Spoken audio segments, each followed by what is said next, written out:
Great morning ji, great morning दोस्तों। Bhupesh Anand, lecture number 3, overhead distribution specifically for CMA USA part 1 examination, section D, cost management. बेटे हम cost management कर रहे हैं और मैं आपको लेक्चर 3 ओवरहेड्स की बातों को अभी एक्सप्लेन कर रहा हूँ। मैंने अभी तक कोई भी क्वेश्चन आपको कराया नहीं है, आपको बस मैं बेसिक लॉजिक्स और बेसिक प्रिंसिपल्स आपको बताता जा रहा हूँ और आप बड़े ध्यान से उसको नोट कर रहे हैं। And for first attempt success in CMA USA part 1 examination. अभी हॉक, ग्लेम, वाइले, बेकर कुछ भी नहीं देखना, खाली हुरू आपकी और मेरी, भूपेश आनंद की और आपकी आंखों ही आंखों में इशारा हो गया, तू मेरा और मैं तेरी हो गई। बेटे डायरेक्ट एक समय कनेक्ट हो रहा है। आप ये फील कीजिए कि आपके सामने खड़ा हूं, आप मुझे बताइए कि क्या मेरी बॉडी लैंग्वेज से, क्या मेरी वाइब्रेशन से, क्या मेरी एनर्जी से आपको ऐसा नहीं लगता? तो बेटे अभी आपने उस चीज का मजा लेने आने वाले 2-3 लेक्चर्स में रजिस्टर्स बाहर निकाल लीजिए। आप सभी रजिस्टर्स को बाहर निकाल लें। ग्रेट मॉर्निंग मैंने लिख दिया। लेक्चर 3 को स्टार्ट करेंगे यार। ओवरहेड्स, कुछ और आगे चलेंगे, कुछ नई बातें सीखेंगे, कुछ नए लॉजिक्स, नए कंसेप्ट, थोड़े खट्टे, थोड़े मीठे और थोड़ा मैजिक। आइए मैं इन्हीं बातों के साथ भूपेश आनंद आज आपके सामने सिटिंग पोस्चर की बात करूंगा। बेटे इस तरह से बैठना जैसे मैंने ये पोस्चर दिया आपको। कमर सीधी होगी तो ज्यादा बातें समझ आएंगी। बी हैप्पी, हमेशा खुश रहना है। जब आप छोटे थे तो खुश रहते थे। B jolly and B cheerful. आज का विचार सुविचार है कि कभी भी किसी भी चीज को छोड़ना नहीं चाहिए, क्योंकि जो बड़ी चीजें होती हैं वो मुश्किल से मिलती हैं। सर आगे चलें। ठीक है बेटे, मैंने अभी तक आपको ओवरहेड्स बताया, इनडायरेक्ट कॉस्ट बताई, फ्लो चार्ट प्रिपेयर किया, and what are the different functional overheads and what are the different types of departments, what I mean by production department, what I mean by service department, what is the main logic of that. Levi's gene का example लिया और आज भी मैं एक नया example और लेकर नई बात को एक्सप्लेन करूंगा। एग्जाम्पल्स बताता ही रहूंगा और आपको जब तक समझ नहीं आएगा। आज लेक्चर 3 में बेटे एक बार फिर in the chapter of overheads मुझे एक बार दोबारा से ये बताना है कि मैं आपको 4 बातें बताने आया हूं। बेटे भूपेश आनंद बांध कफन आपके सामने गुलाबी चेहरा लेकर आया हूं, that you should know what is the meaning of production departments, what is the meaning of service departments, what I mean by indirect cost, why it is important to distribute that, what are the basis for that, सब सीखेंगे। आज के इस lecture में मैंने बताना है allocation and apportionment, what I mean by allocation, what I mean by apportionment, what is allocation, what is apportionment। बेटे आज ऐसी ऐसी बातें बता दूंगा कि पानी जैसे चीजें क्लियर होंगी बेटे। और थर्ड पॉइंट मैंने बताना है आज के लेक्चर में नहीं, नेक्स्ट लेक्चर में, what I mean by primary distribution, what I mean by secondary distribution, what are the different methods of primary and secondary distribution, and after completing that, because it will be taking 2 or 3 lectures, and after that I will be telling you about absorption of overheads। बस कहानी वहीं पे खत्म होगी और फिर मैं एक रिविजनरी लेक्चर लूंगा इन सबको लिंक करते हुए। आइए मैं भूपेश आनंद अभी आपको कुछ नहीं बताना बेटे, खाली आपने मेरी बातों को सुनना। बस सिंपल सी छोटी सी रोजमर्रा की जिंदगी की बातें बताऊंगा। मेरी बातें आपके सामने आ रही हैं। आप सपोज कीजिए you are a management accountant of a company और उस कंपनी के मैनेजमेंट अकाउंटेंट है, उसमें आप फैक्ट्री के ओवरहेड्स इनकर कर रहे हैं। अब आप फैक्ट्री ओवरहेड्स क्या होते हैं ये मत पूछना, आपको मालूम है। What I mean by factory overheads, what is the indirect cost, what are the examples of that, I will not tell you, मैंने ऑलरेडी बहुत बार बता दिया। सपोजिंगली आप एक कंपनी के फैक्ट्री ओवरहेड्स इनकर कर रहे हैं। सपोज करते हैं इलेक्ट्रिसिटी बिल आपने पे किया उस कंपनी के उस फैक्ट्री के डिपार्टमेंट में, और उस फैक्ट्री में आपने जो इलेक्ट्रिसिटी बिल पे किया, 2 डिपार्टमेंट्स, 2 प्रोडक्ट्स आप प्रोड्यूस कर रहे हैं, one is jeans and second is T shirt. और आपने क्या किया हुआ है कि वो जो कॉमन बिल आपने पे किया है इलेक्ट्रिसिटी बिल का, आपने दोनों डिपार्टमेंट्स में अलग अलग सब मीटर लगाया हुआ है।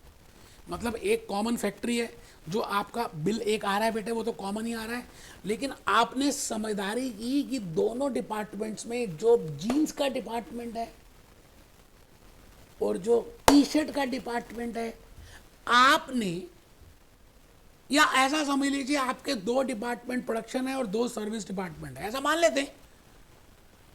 One is jeans production department, second is t-shirt production department, third is repair and maintenance, and fourth is warehouse. आपने 4 सब मीटर लगाए हैं, 4 वेयर हाउस का मीटर सब अलग लगा दिया, रिपेयर एंड मेंटेनेंस का अलग लगा दिया, जीन्स का अलग लगा दिया, टी शर्ट का अलग लगा दिया। ये मीटर आपने बाजार से खरीदे हैं बेटे। इलेक्ट्रिसिटी डिपार्टमेंट ने तो एक ही मीटर लगाया है, आपने उन सब की अलग अलग मीटर लगा दिए कि आपको पता चले कि किस डिपार्टमेंट में कितना खर्चा हो रहा है।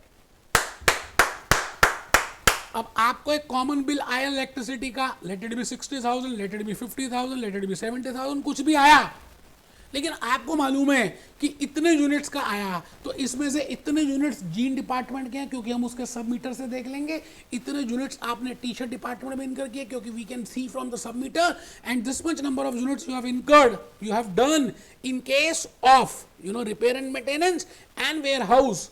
तो बेटे जब आपको क्लियरली पता है कि ये खर्चा इसके लिए हुआ, no doubt that is common, electricity bill common incur हुआ, but still you know that this much amount has been incurred for this because you have installed a sub meter. बेटे फिर हम क्या करेंगे, जितना खर्चा जीन्स में आया इलेक्ट्रिसिटी बिल का उसमें ऐड कर देंगे, जितना टी शर्ट में आया टी शर्ट वाले डिपार्टमेंट में ऐड कर देंगे, जितना रिपेयर एंड मेंटेनेंस में उसमें दे देंगे, और जितना वेयर हाउस में आया हम वेयर हाउस में डाल देंगे। इसका मतलब we will equally distribute among 4। तो मैं इस प्रोसेस का नाम, ये जो मैंने अभी बताया, इसको मैंने कहा I can directly allocate it. मैंने सबको बराबर बराबर भागों में बांट दिया। बेटे इस बांटने के प्रोसेस को हम यही तो बोलते हैं दैट दिस इज एलोकेशन। जब मैं एक्यूरेटली बांट सकता हूं, if I can divide accurately कि भाई ये इसके लिए हुआ, ये इसके लिए हुआ, ये इसके लिए हुआ, ये इसके लिए हुआ, बिना किसी जुगाड़ के, कोई अजम्पशन के बिना, कोई झूठ के बिना, कोई एस्टिमेशन के बिना, मैं कोई जुगाड़ नहीं कर रहा, because I know that sub meter has been there and I can easily say that this much amount of electricity bill should be given, should be charged to this department and to this department and this one to this department. That process is named as, जब मैं वो indirect cost एक particular base के basis पे, क्योंकि baby को base पसंद है, मैं उसके बेसिस पे डालूंगा, चार्ज करूंगा, ऐड करूंगा, उसका नाम है एलोकेशन। एलोकेशन एलोकेशन एलोकेशन का मतलब समझना है। मैं आपसे एक दूसरा एग्जांपल देता हूँ। भाई आपने सुपरवाइजर, 2 सुपरवाइजर अपॉइंट किए, एक सुपरवाइजर आपने जीन्स डिपार्टमेंट में अपॉइंट किया और एक आपने टी शर्ट डिपार्टमेंट में। एक को आप 10,000 रुपये महीने की सैलरी देते हो, एक को आप 6,000 रुपये महीने की सैलरी देते हो, क्योंकि टी शर्ट में वर्कर्स कम है, जीन्स में वर्कर्स ज्यादा हैं, उसको ज्यादा मेहनत करनी पड़ती है। तो you are paying 10,000 to that supervisor who is supervising the workers who are producing jeans, and you are paying 6,000 or 8,000 to the supervisor who is supervising the workers who are producing t-shirt. आप ये बताइए, no doubt supervisor is a common cost. Supervisor salary is a indirect salary. Supervisor salary is no doubt a factory overhead. But I know that out of that 10,000 rupees is for jeans and 6,000 or 8,000 is for t-shirt. तो मैं 10,000 को उठाऊंगा, उसे कहूंगा आ गले लग जा, और उसको जीन्स डिपार्टमेंट में डालूंगा। 8,000 जो सुपरवाइजर की सैलरी दी है उसको कहूंगा आ गले लग जा, उसको टी शर्ट में डाल दूंगा। It means I know that basis, I know it clearly, with there is no jugaad, there is no estimation. I know it that this supervisor has incurred his time, has spent his time, has done the services for this department. But अगर इसको allocation बोलते हैं। पहले बताओ allocation समझ आ गया?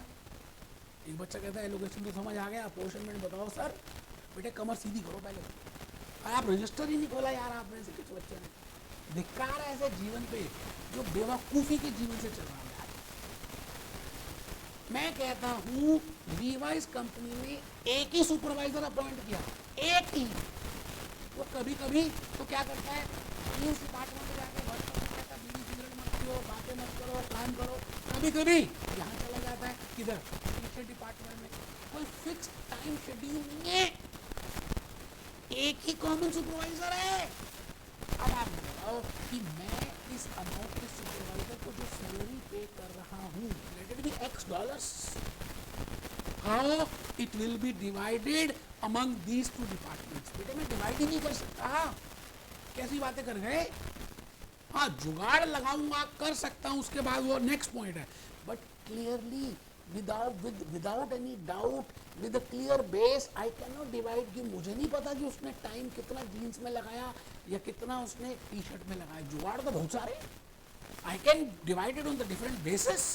My one basis can be that if I say that how many number of workers are in the jeans department and how many number of workers are in the t-shirt department, I can divide it that common salary, supervisor salary, on the basis of the number of workers. I can say that how many number of jeans are being produced and how many t-shirts are being produced. तो मैं jeans और t-shirt के basis में भी divide कर सकता हूँ। देखो जुगाड़ तो बहुत सारे हैं, आप समझ रहे हैं। बट द पॉइंट इज, मैं जब जुगाड़ की हेल्प से डिवाइड करूंगा बिना किसी स्पेसिफिक बेस के, then that is named as apportionment. apportionment apportionment बेटे इसको बोलते हैं apportionment। मैं अभी 10 एग्जांपल दूंगा। यार आप चिंता क्यों करते हो, पहले बताओ क्या यहां तक बात थोड़ी सी समझ आई। तो मैंने एक पॉइंट लिखी बेटे अपनी कहानी में, मैंने एक तरफ लिखा एक्यूरेसी, क्योंकि मैं यहां चाहता हूं इसको समझाना क्या, एलोकेशन। मैंने पेज के दो पार्ट्स लिख लिए, one is allocation and second is apportionment. एक तरफ लिखा एलोकेशन और एक तरफ लिखा अपोर्शनमेंट। एलोकेशन के नीचे पता है क्या लिखा, सर्टेन डिफाइंड बेस। मतलब हमें बेस पता है, हमें क्लियर कट मालूम है। जैसे मैंने एग्जांपल दिया था इलेक्ट्रिसिटी बिल का, कि आपने सब मीटर लगाया है या सुपरवाइजर जीन्स का अलग है और टी शर्ट का अलग है, तो it is a clear cut base. It means I will directly allocate it. But if I am not aware of the clear cut base, मुझे नहीं पता, क्योंकि मैंने कॉमन सुपरवाइजर इंटर किया, मैंने कॉमन इलेक्ट्रिसिटी बिल किया और सब मीटर नहीं लगाए, तो मैं कहूँगा उस केस में जब मैं उस खर्चे को, उस कॉस्ट को, उस इनडायरेक्ट ओवरहेड्स को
इट इज एलोकेशन, इसको बोलते हैं एलोकेशन।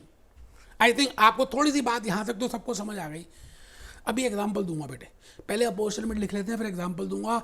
अपोर्शनमेंट ऑफ ओवरहेड्स, आराम से बेटे। अपोर्शनमेंट का मतलब समझ लो, जब आपके पास एक सटीक बेस नहीं है, जब आप जुगाड़ करके डिस्ट्रीब्यूट करोगे, जब आप कोई जुगाड़ लगाओगे, जब आप कोई बेसिस लगाओगे, आप एस्टिमेट करोगे, उसको बोलते हैं बेटे अपोर्शनमेंट। तो लिखेंगे it is distribution of overheads to more than one cost centres on some equitable basis. आप यहां पर जुगाड़ भी लिख सकते हैं, विद सम जुगाड़। अब जुगाड़ कैसे आएगा मैं बताऊंगा, पहले आप लिखो it is distribution of overheads, it is distribution of overheads to more than one cost centre on some equitable basis when indirect costs are common to different cost centers. When I have incurred a same common electricity bill and that is common for the different centers, that is named as, I have to do it with the help of apportionment process. तो आप लिख लेंगे when indirect costs are common to different cost centers. For example, a common electricity bill, a common rent paid for that factory. I am not, I have done it in common, in totality. That process which I will be using is named as apportionment. बेटे एक घड़ा छोटा सा बनाएंगे बेटे, बड़ा ही मेहनत की यार, क्या बताऊं मैं आपको, बड़ी मेहनत की है बेटे। अपॉर्शनमेंट का मतलब समझ लें, घड़ा बनाए बेटे, घड़ा बनाए। खर्चा जब एक ही जगह हो गया लेकिन बंटवारा करना है, क्या देखो आपको आपकी लैंग्वेज में बता रहा हूं so that you can get an idea. जब खर्चा एक ही जगह हो गया, मुझे नहीं पता किसका कितना था, मुझे बंटवारा करना है, that is named as apportionment, that is named as apportionment. And my dear friends, whenever you want to do बंटवारा, whenever you want to distribute it, whenever you want to apportion it, whenever you want to have there has to be a basis। भाई आप मुझे logically बताओ कि कुछ basis तो होगा, कुछ लॉजिक तो होगा जिसके बेसिस पे वो बंटवारा करोगे। जैसे मैंने अभी बताया कि एक सुपरवाइजर की सैलरी आपने पे की, अब वो सुपरवाइजर कॉमन था, आप कैसे बंटवारा करोगे, कुछ ना कुछ बेसिस तो लोगे ना। अच्छा सर एक एग्जाम्पल से और बताओ बेटे, बिल्कुल मैं बताऊंगा। आइए एक छोटा सा एग्जाम्पल मैं और ले रहा हूं सो दैट आपको थोड़ा सा और लॉजिकली पता चले कि मैं कहना क्या चाह रहा हूं। बेटे मैं छोटी सी केस स्टडी ले रहा हूं रेनॉल्ड की। मैंने लास्ट टू लास्ट लेक्चर में रेनॉल्ड केस स्टडी से आपको डायरेक्ट कॉस्ट और इनडायरेक्ट कॉस्ट बताने की कोशिश की थी। मैं आज रेनॉल्ड केस स्टडी में हल्का सा हेर फेर लेकर आ रहा हूं। मैं अज्यूम कर रहा हूं कि रेनॉल्ड कंपनी एक तो क्या करती है, पेन तो बनाती है ना, और एक क्या करती है, ट्यूबलाइट बनाती है, एलईडी ट्यूबलाइट बनाती है। मैं जस्ट आपको लॉजिकली कंसेप्ट समझ आए इसलिए थोड़े से अटूक पटूक एग्जांपल ले रहा हूं। तो मैंने ऊपर लिखा case study for understanding purpose of Reynold case study, let this company is producing two products and those two products are different. मैंने जान के ना अलग अलग ले लिए, एक इलेक्ट्रॉनिक ले लिया अप्लायंस और एक पेन ले लिया कि आपको डिस्टिंग्विश करने में आसानी हो। बेटे यहां तक सोचता हूं कि आपको लॉजिकली बातें समझ आई। मान के चलते हैं रेनॉल्ड पेन कंपनी दो तरह के प्रोडक्ट्स बनाती है, एक एलईडी ट्यूबलाइट और दूसरा पेन। ठीक है जी, आराम से। अब देखो मैंने कुछ इंफॉर्मेशन दिया आपको नीचे। Friends both are different products, just for understanding purpose I have taken different products. Raw material आपको पता है बेटे, एलईडी ट्यूबलाइट का रॉ मटेरियल अलग होगा और पेन को बनाने का खर्चा अलग होगा, मटेरियल भी अलग होगा। अच्छा लेबर की रिक्वायरमेंट भी अलग होगी क्योंकि इलेक्ट्रॉनिक अप्लायंस बनाने को के लिए कुछ अलग तरह के स्किल्ड लेबर चाहिए और पेन को बनाने की अलग तरह से स्किल्ड लेबर चाहिए। तो इसकी स्किल्ड लेबर अलग होगी, इसकी स्किल्ड लेबर अलग होगी। ठीक है सर।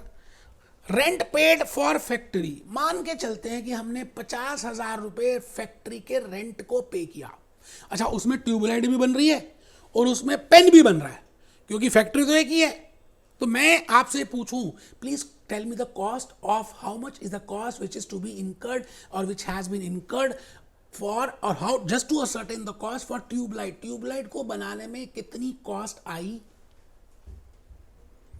और पेन को बनाने में कितनी cost I.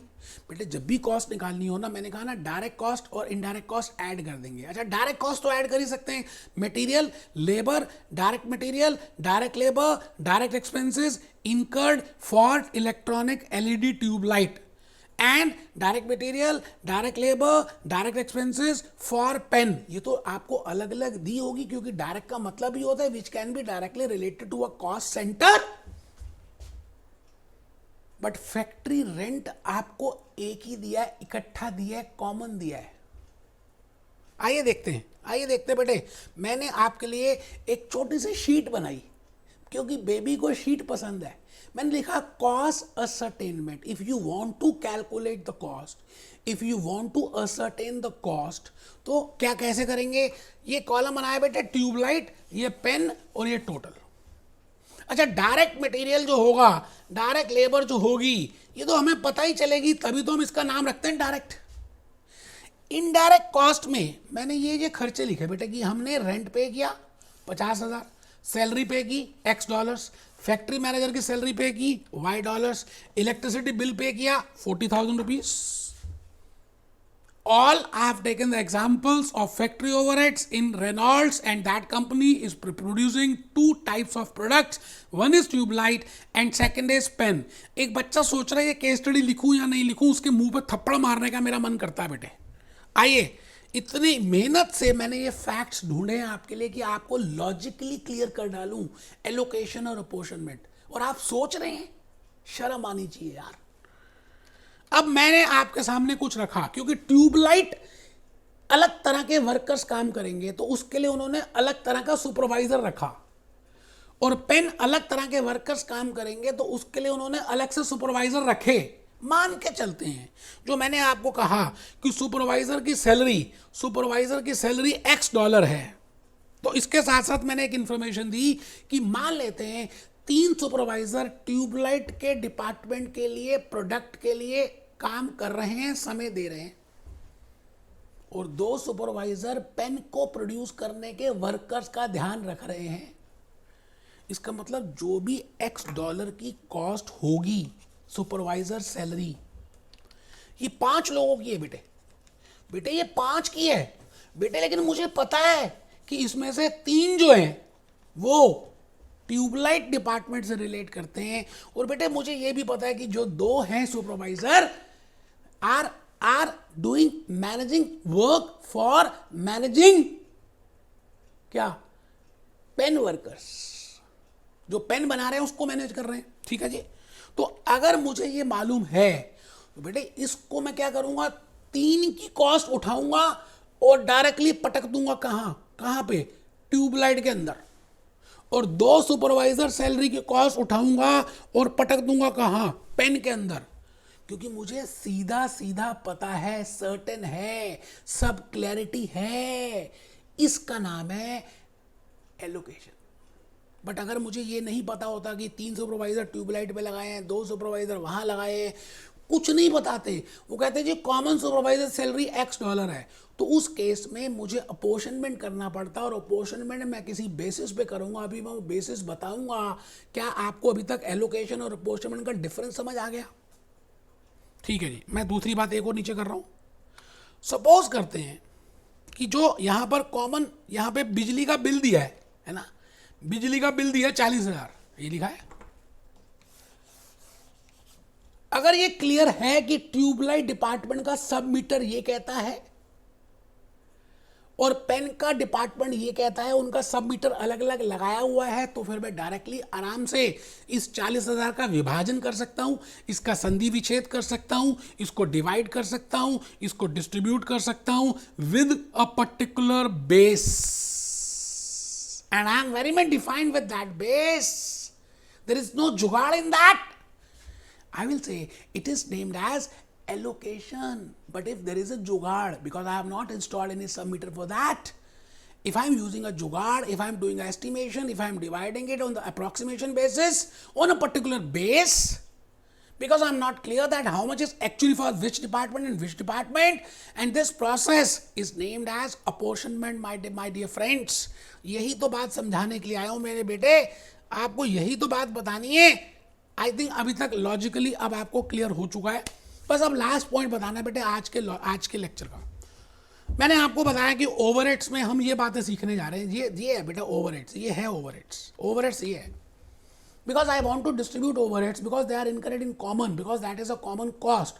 So I should know how many types of departments are there. One is production department and second is service department. And second point is I should also be aware of that what I mean by allocation and apportionment. अभी मैं सबको धीरे धीरे एक ही माला में पिरोऊंगा, अभी अलग अलग बता रहा हूँ. लेक्चर 7th 8th में मैं एक ही साथ जब बताऊंगा तो आपके दिमाग की खिड़कियाँ खुल जाएंगी. लेकिन वो दिमाग की खिड़कियाँ तभी खुलेंगी जब आपको ये छोटी छोटी बातें समझ आएंगी. मैं आज के लेक्चर में आपको बता रहा हूँ कि एलोकेशन और अपोर्शनमेंट का डिफरेंस क्या है. एलोकेशन और अपोर्शनमेंट कहते किसको हैं. मैं भूपेश आनंद ये कहना चाहता हूँ कि अपोर्शनमेंट जब भी आप करेंगे तो बेटे एक बेस के बेसिस पे ही करेंगे, बिना बेस के तो आप अपोर्शनमेंट कर ही नहीं सकते.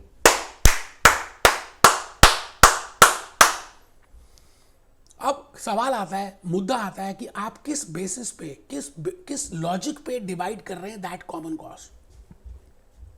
तो मैंने हेडिंग लिख the basis of apportionment depends upon. Basis of apportionment depends upon. जब आप किसी भी खर्चे को, किसी भी लागत को, किसी भी कॉस्ट को विभाजित कर रहे हैं, संधि विच्छेद कर रहे हैं, डिवाइड कर रहे हैं, बेटे ये टाइप ऑफ खर्चा क्या है, उसका नेचर क्या है, उस पर डिपेंड करता है. जैसे आपने छोले भटूरे खाने हैं तो बेटे आप छोले भटूरे थोड़ी 5-6 प्लेटें खा जाओगे, 1-2 प्लेट खा लोगे. डिपेंड करता है कि आप क्या खा रहे हैं. अगर चपाती खानी है और भूख लगी है तो 3-4 चपातियां खा जाओगे. It means whenever I want to divide, whenever I want to apportion, whenever I want to bifurcate the common expense, there has to be a common base. And today, now, within coming 2-3 minutes, I will be telling you that how we can find out that base. आपको ना question में बड़ी सारी बातें बताई जाएंगी, अलूल फुलूल सी बातें, मुंगेरी लाल के हसीन सपने बताए जाएंगे.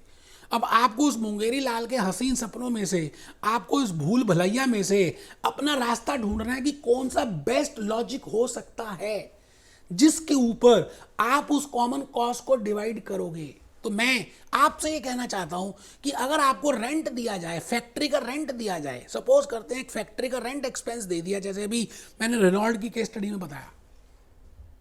अब बेटे वो फैक्ट्री का जो रेंट है उसके लिए आपको अलग अलग तरह की वो इंफॉर्मेशन देंगे, फाइनेंशियल इंफॉर्मेशन भी देंगे, नॉन फाइनेंशियल भी देंगे.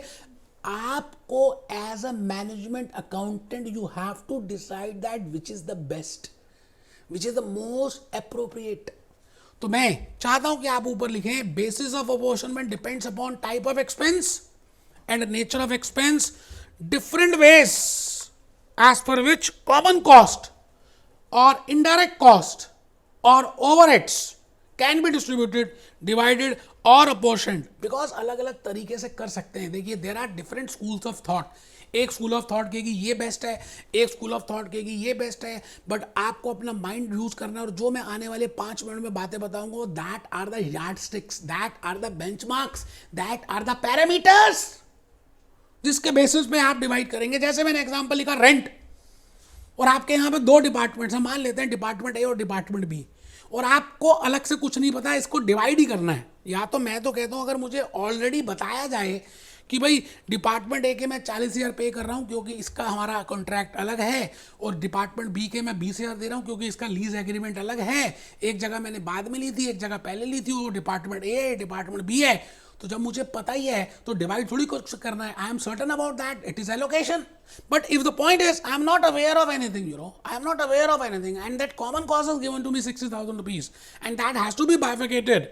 Now the point is, there are different informations given to me. अब आपको सोचना है, बूझना that whether that rent which is being incurred, that common cost, whether that is related with number of workers, whether that is related with area occupied, whether that is related with horsepower of machines, whether that is related with number of light points. आप बताइए rent आप किस वजह से देते हैं? क्या उसमें जितने लाइट पॉइंट्स होते हैं, पंखे लगे होते हैं, बिजली लगी होती है, ट्यूबलाइटें लगी होती हैं, उसके बेसिस पर रेंट डिवाइड होना चाहिए क्या? या उस जगह में जो मशीनें लगी हैं उनकी हॉर्स पावर घोड़े की पावर, मतलब कितने हॉर्स पावर की मशीन है, क्या उस पर डिवाइड होना चाहिए क्या? बेटा आपको लॉजिकली सोचना है। 6, 7, 8 क्लास का बच्चा आजकल सोच ले। आप तो इतने बड़े हो गए हो, कमर सीधी करके बैठ जाओ, थप्पड़ मारने वाला हूं मैं खींच के। एक बच्चा कहता सर मैं बताऊं, मैंने कहा बिल्कुल बता बेटे। Rent is to be divided, the best part, the best estimation, the best basis. बेटा आप रेंट देते क्यों? फ्लोर स्पेस एरिया के लिए, कि आपके पास एरिया कितना ऑक्यूपाइड है, कि भाई डिपार्टमेंट ए के पास कितना एरिया है और डिपार्टमेंट बी के पास कितना एरिया है, उसके पास कितने स्क्वायर फीट्स हैं, इसके पास कितने स्क्वायर फीट्स हैं। तो यू पे rent for these things. It means the best base. It means you will be given the financial information as well as the non-financial information. The point is, आपको थोड़ा सा logic लगाना है, concept लगाना है, सोचना है, और फिर आपको बेस्ट बेस निकालना है. जैसे मैं आपके सामने एक सुपरवाइजर सैलरी की बात करता हूं. आपको कॉमन सुपरवाइजर सैलरी दी हुई है. अब आप ये बताइए क्या supervisor salary number of light point से रिलेट करती है? क्या उस वो बेस होना चाहिए उसको डिवाइड करने के लिए? या हॉर्स पावर व मशीन बेस होना चाहिए उसको डिवाइड करने के लिए? या एरिया स्पेस ऑक्यूपाइड बेस होना चाहिए उसको डिवाइड करने के लिए? या नंबर ऑफ वर्कर्स बेस होना चाहिए उसको डिवाइड करने के लिए? बेटे मैंने लास्ट में बोला नंबर ऑफ वर्कर्स. अगर आपको नंबर ऑफ वर्कर, आप ही बताओ ना सुपरवाइजर होता क्यों है? बेटे जो वर्कर्स काम कर रहे हैं वो बीड़ी सिगरेट ना पिए, तंबाकू ना खाएं, बातें ना करें, काम करें. It means to manage that human resource that supervisor is required. So the best base on the basis of which I should divide, I should bifurcate, I should allocate, I should do sandhi vichhed of supervisor salaries on the basis of number of workers. I think you are getting my point.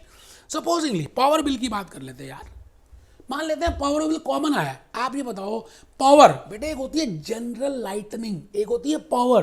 अगर आप industry में कोई लेते हैं तो आपको industrial power चाहिए, क्योंकि बड़ी बड़ी मशीनें जिनमें आवाजें आ रही है धाएं धाएं धाएं धाएं धाएं धाएं, बेटे उनकी हॉर्स पावर होती है जैसे घोड़े की पावर होती है, हॉर्स पावर. अच्छा मुझे एक चीज बताओ, आपके घर में पंखे भी हैं और आपके घर में एयर कंडीशनर भी है. अच्छा फैन जो है 24 घंटे चलता रहता है, एयर कंडीशनर 2 घंटे भी चलता है, तो बिजली का बिल बहुत आ जाता है. इट मीन्स आपको क्या लगता है कि whether power bill should be distributed on the basis of horsepower, और along with that horsepower how many number of hours that machine has been worked is running.